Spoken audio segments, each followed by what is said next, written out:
আসসালামু আলাইকুম। আচ্ছা বলুন তো, আগাছা পরিষ্কার করতে গিয়ে যদি লাখ টাকার আমের বাগান শেষ হয়ে যায়, কেমন লাগবে? ঘাস মারা বীজ দেওয়ার আগে আম একদম পরিষ্কার এবং ফ্রেশ ছিল, কিন্তু বীজ দেওয়ার পরেই আমগুলো কালো হয়ে যাচ্ছে। কেন এমন হলো? আর এখন আপনার করণীয় কী, চলুন জেনে নেই। অনেকেই আমরা আম বাগানের আগাছা দমনের জন্য বিভিন্ন কোম্পানির বিভিন্ন গ্রুপের বিষ ব্যবহার করে থাকি, কিন্তু স্প্রে করার সময় বাতাসের কারণে বিষের কণা অর্থাৎ বাষ্প উপরে আমে লাগে এবং পাতায় গিয়ে লাগে। বিজ্ঞানের ভাষায় একে বলে ফ্লাইটোক্লিসিসি।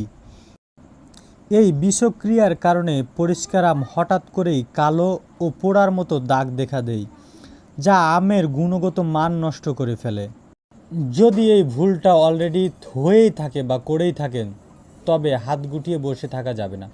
দ্রুত বাগান বাঁচাতে এই 3টি কাজ করুন। প্রথম, প্রচুর পরিমাণ পানি স্প্রে করুন। গ্লুকোজ বা ভিটামিন স্প্রে করুন। ছত্রাকনাশক স্প্রে করুন। ছত্রাকনাশক ও ফিনিশিং টাচ, কালো দাগের উপর যেন ফাঙ্গাস আক্রমণ না করে, সেজন্য ম্যাঙ্কোজেব গ্রুপের একটি হালকা ছত্রাকনাশক যেমন ডাইথেন M45 2 গ্রাম প্রতি লিটার পানিতে মিশিয়ে স্প্রে করে দিন। ইনশাআল্লাহ আম পরিষ্কার হবে এবং কিছুটা হলো আম ভালো হবে, এবং আপনি অবশ্যই আম পরিষ্কার হলে ন্যায্য মূল্য পাবেন।